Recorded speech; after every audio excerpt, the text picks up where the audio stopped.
Halo rekan-rekan sekalian, kembali lagi bersama saya Icat dalam Ada Apa Dengan Pajak, AADP, persembahan spesial dari DDTC Academy, hanya di YouTube channel DDTC Indonesia.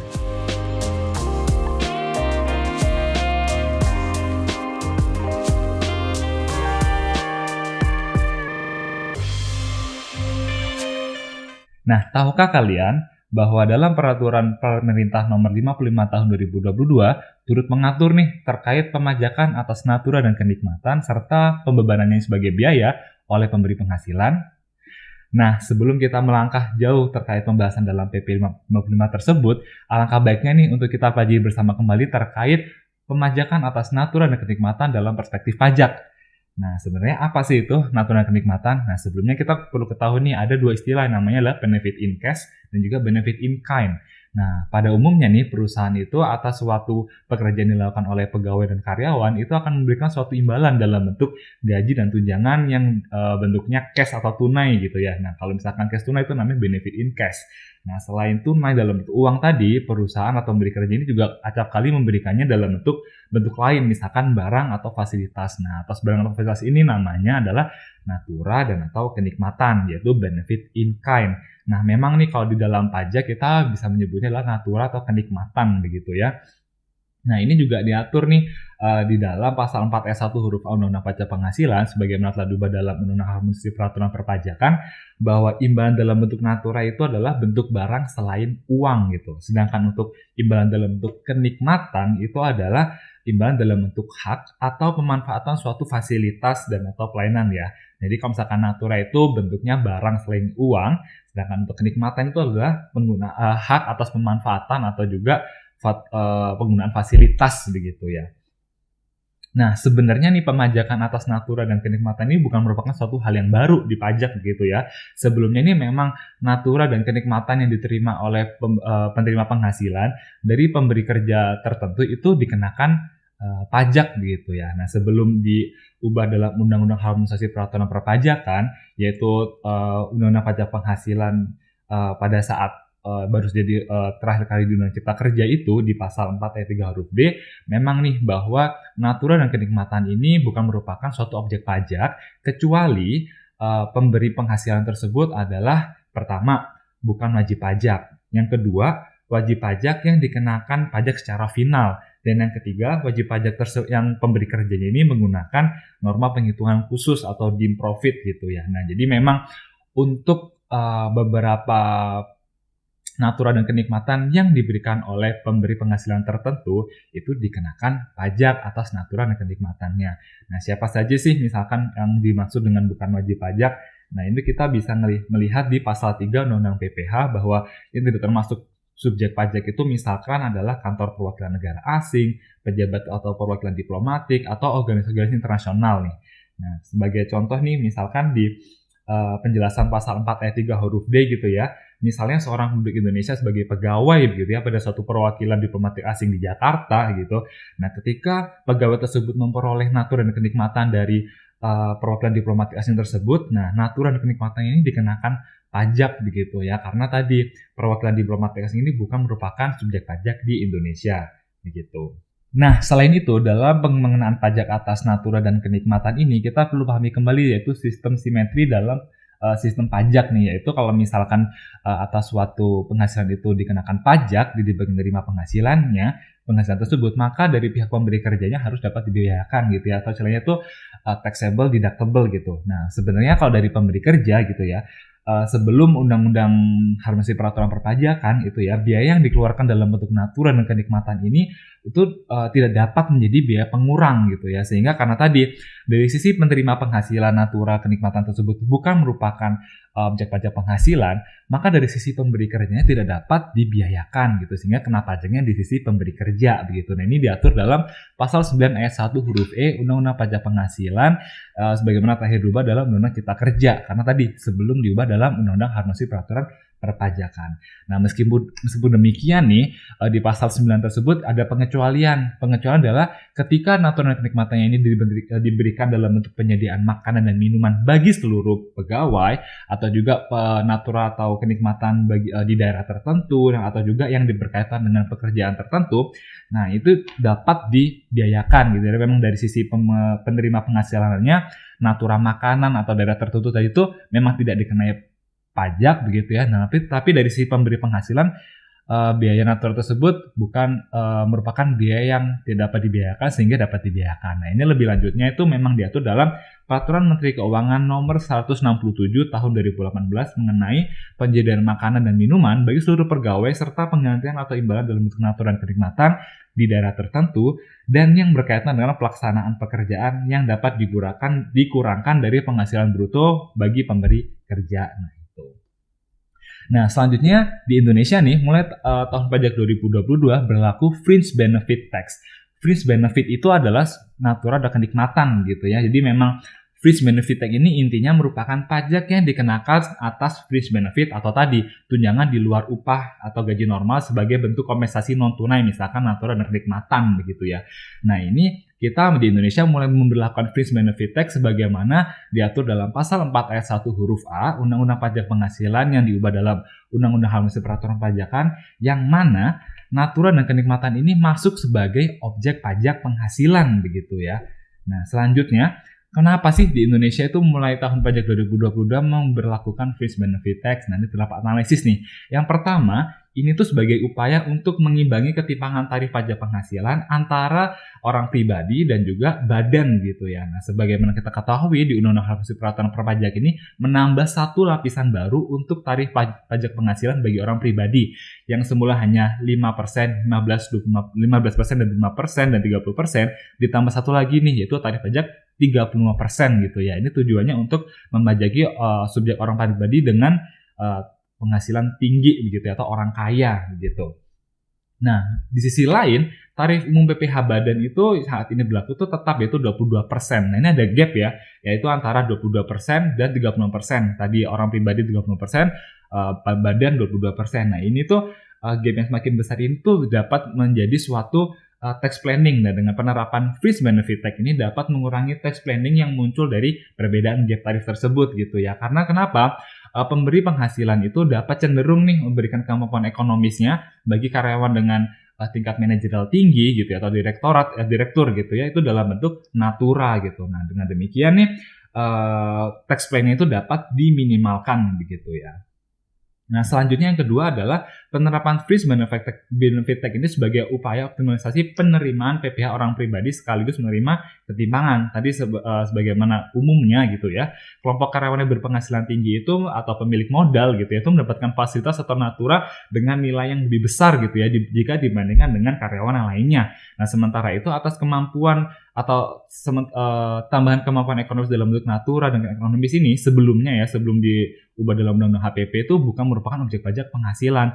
Nah, sehingga untuk mencegah ketimpangan tadi yaitu lolosnya pemajakan atas natural dan kenikmatan yang diterima oleh orang dengan penghasilan tinggi, maka melalui Fringe Benefit Tax ini dapat dikenakan pajak sehingga dapat mengurangi ketimpangan begitu. Dan yang ketiga, ini tuh udah sejalan nih atau mengikuti sebagaimana tren yang berlaku di banyak negara gitu ya, termasuk di negara tetangga misalkan Australia, Singapura, Filipina, dan juga Selandia Baru itu juga sudah mengenakan Fringe Benefit Tax bagaimana sistem pajak di negara tersebut begitu. Dan yang keempat ini tuh memenuhi sistem prinsip simetri dalam sistem pajak begitu ya. Tadi saya sebutkan bahwa ketika suatu barang atau penghasilan itu dikenakan pajak gitu ya di sisi penerima pajak, maka atas tambahan penghasilan tadi itu dapat dibiayakan oleh pemberi kerja gitu. Jadi nantinya tuh ketika natural kenikmatan ini taxable di sisi penerima penghasilan, di karyawan pegawainya, nantinya di sisi pemberi kerja atau perusahaannya itu dapat dibebankan begitu. Nah, mulai tahun pajak 2022 tadi bahwa natura dan kenikmatan ini menjadi salah satu objek pajak penghasilan bagi penerima penghasilan atau karyawan pegawai. Nah, di sisi lain di pihak pemberi penghasilan yaitu perusahaannya itu dapat dibebankan nih natura dan kenikmatannya karena tadi pasal 9 ayat 1 huruf E Undang-Undang Pajak Penghasilan itu telah dihapus. Nah, sehingga biaya penggantian atau imbalan yang diberikan dalam bentuk natura dan kenikmatan sepanjang itu terkait biaya 3M yaitu mendapatkan, menagih, dan memelihara penghasilan itu dapat dibebankan sesuai dengan pasal 6 ayat 1 huruf N Undang-Undang Pajak Penghasilan sebagaimana terakhir diubah dalam Undang-Undang Harmonisasi Peraturan Perpajakan. Nah, meskipun demikian, tidak semua natura dan kenikmatan ini tuh dikenakan pajak nih rekan. Nah, pemerintah itu masih memberikan fasilitas terhadap beberapa kondisi gitu ya, yang mana natura dan kenikmatan itu tidak dikenakan pajak penghasilan meskipun di sisi pemberi kerja itu dapat dibebankan karena sesuai 3M gitu. Nah, ini tuh diatur dalam pasal 4 ayat 3 huruf D Undang-Undang Pajak Penghasilan yang terdapat 5 bentuk natura dan atau kenikmatan yang dikecualikan dari pengenaan pajakan penghasilan begitu. Nah, selanjutnya nih di pendelegasian kewenangan dalam pasal 32C Undang-Undang PPH itu disebutkan nih bahwa ketentuan lebih lanjut mengenai imbalan dalam bentuk natura dan kenikmatan itu akan diatur dalam peraturan pemerintah, khususnya yaitu peraturan pemerintah nomor 55 tahun 2022. PP 55 tahun 2022 ini memberikan perincian mengenai natura yang dikecualikan dari objek pajak penghasilan. Yang pertama, natura yang dikecualikan dari pajak penghasilan adalah makanan, bahan makanan, minuman, hingga bahan minuman yang diberikan bagi seluruh pegawai. Nah, selanjutnya, kupon makanan dan minuman bagi pegawai yang tidak dapat menerima makanan dan minuman karena sifat pekerjaannya juga merupakan natura yang dikecualikan dari pajak penghasilan. Nah, hal ini tuh berlaku bagi pegawai pemasaran, bagian transportasi, atau bagian lainnya yang melaksanakan dinas di luar begitu ya. Nah, bahan makanan dan bahan minuman bagi seluruh pegawai dengan batas nilai tertentu juga dikecualikan dari objek pajak penghasilan. Nah, bahan makanan dan bahan minuman dengan batas nilai tertentu ini masih akan diatur lebih lanjut nih melalui peraturan Menteri Keuangan yang akan terbit segera begitu ya. Yang kedua, natura dan kenikmatan yang disediakan di daerah tertentu juga dikecualikan dari objek pajak penghasilan. Nah, natura yang disediakan di daerah tertentu ini adalah misalkan sarana, prasarana, dan fasilitas di lokasi kerja pegawai dan juga keluarganya, begitu ya.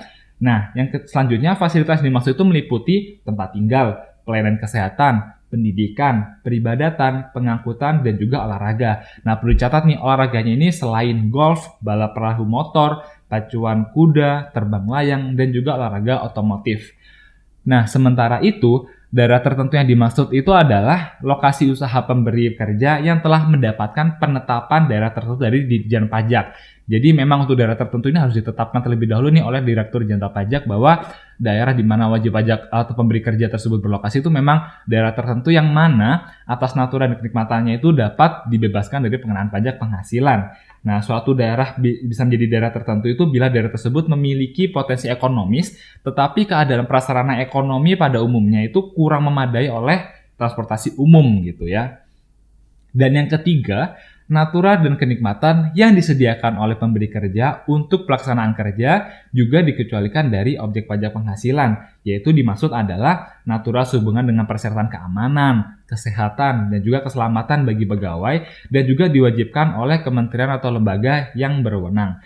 Nah, natura dan kenikmatan yang dimaksud itu berupa misalkan pakaian seragam, peralatan untuk keselamatan kerja, sarana antar jemput pegawai, dan natura yang diterima dalam rangka penanganan endemi, pandemi, atau bencana nasional. Nah, yang keempat, natura dan kenikmatan yang bersumber atau dibiayai oleh APBN, APBD, APBDes juga dikecualikan dari objek PPh. Yang kelima dan terakhir nih, PP 55 2002 juga mengatur natura dan kenikmatan dengan jenis dan batasan tertentu yang dikecualikan dari objek pajak penghasilan. Meskipun demikian nih, natura dan kenikmatan dengan jenis dan batasan tertentu ini masih akan diatur lebih lanjut nih dalam peraturan Menteri Keuangan yang akan segera terbit begitu ya. Nah, bagaimana dengan penilaiannya? Nah, untuk natura tadi sebagaimana saya jelaskan di awal bahwa natura ini terkait barang selain uang gitu ya, yaitu penilaiannya menggunakan berdasarkan nilai pasar. Nah, sedangkan untuk kenikmatan tadi adalah merupakan imbalan berupa hak atas pemanfaatan fasilitas atau pelayanan tertentu gitu ya. Nah, untuk penilaiannya ini berdasarkan seluruh biaya yang dikeluarkan atau seharusnya dikeluarkan untuk menyediakan fasilitas atau pelayanan tersebut oleh pemberi kenikmatan tersebut gitu ya. Nah, meskipun demikian nih, untuk pengaturan lebih lanjut terkait tata cara penilaian dan penghitungannya akan diatur lebih lanjut dalam peraturan Menteri Keuangan begitu ya. Nah, selanjutnya nih terkait mekanisme pemajakannya gitu ya. Nah, sebagaimana kita ketahui bahwa treatment natura dalam Undang-Undang Pajak Penghasilan itu sudah berlaku mulai tahun pajak 2022, sebagaimana perubahan Undang-Undang Pajak Penghasilan melalui Undang-Undang Harmonisasi Peraturan Perpajakan itu berlaku mulai tahun pajak 2022 begitu ya. Nah, kendati ketentuan terkait dengan aturan ini berlaku sejak tahun pajak 2022, tetapi kewajiban pemotongan PPh atas natura atau kenikmatan oleh pemberi kerja ini baru dimulai atau mulai berlaku untuk penghasilan dalam bentuk natura dan kenikmatan yang diterima atau diperoleh sejak 1 Januari 2023 gitu ya. Nah, sehingga demikian nih atas natura dan kenikmatan yang diberikan tahun pajak 2022 itu tidak dilakukan pemotongan oleh pihak pemberi kerja begitu ya. Nah, Ditjen Pajak sendiri itu memperkirakan nih pemotongan pajak atas natura dan kenikmatan tadi itu baru berjalan pada semester kedua di tahun 2023. Nah, ini sifatnya kita masih menunggu nih ketentuan lebih lanjut dari Direktur Jenderal Pajak gitu ya, khususnya pada peraturan Menteri Keuangan gitu ya. Nah, lalu bagaimana dengan aturan kenikmatan yang diterima oleh wajib pajak pegawai atau karyawan pada tahun pajak 2022? Nah, wajib pajak karyawan itu berkewajiban untuk menghitung dan membayar sendiri pajak penghasilan yang terutang atas natura dan atau kenikmatan yang diterima sepanjang tahun pajak 2022. Nah, perlu dicatat nih, natura dan atau kenikmatan yang diterima pada tahun pajak 2022 dan belum dilakukan pemotongan PPh atas penghasilan tersebut wajib dihitung dan dibayar sendiri serta dilaporkan dalam surat pemberitahuan tahunan pajak penghasilan tahun pajak 2002 oleh orang pribadi, yaitu sebagai penerimanya begitu ya. Nah, bila wajib pajak menerima natura dan atau kenikmatan pada tahun pajak 2022, penghasilan natura dan kenikmatan tersebut harus dihitung sendiri nih oleh wajib pajak orang pribadi dan dibayar oleh wajib pajak orang pribadi paling lambat saat jatuh tempo penyampaian surat pemberitahuan tahunan pajak penghasilan tahun pajak 2022, yakni 31 Maret 2023. Nah, demikian rekan-rekan sekalian pembahasan terkait natura dan kenikmatan dan pemajakannya yang benar-benar berlaku saat ini, termasuk juga nih terkait pengaturan terbaru atau penegasan gitu ya melalui peraturan pemerintah nomor 55 tahun 2022. Nah, jika dirasa video ini bermanfaat, jangan lupa nih untuk klik like dan subscribe YouTube channel DDPC Indonesia. Nah, selain itu, rekan-rekan sekalian juga dapat nih menyaksikan berbagai video materi perpajakan lainnya yang menarik hanya di YouTube channel Indonesia seperti Ada Apa Dengan Pajak dan juga Bincang Akademi. Nah, sampai jumpa pada episode Ada Apa Dengan Pajak selanjutnya. Saya Icat, terima kasih. Sampai jumpa.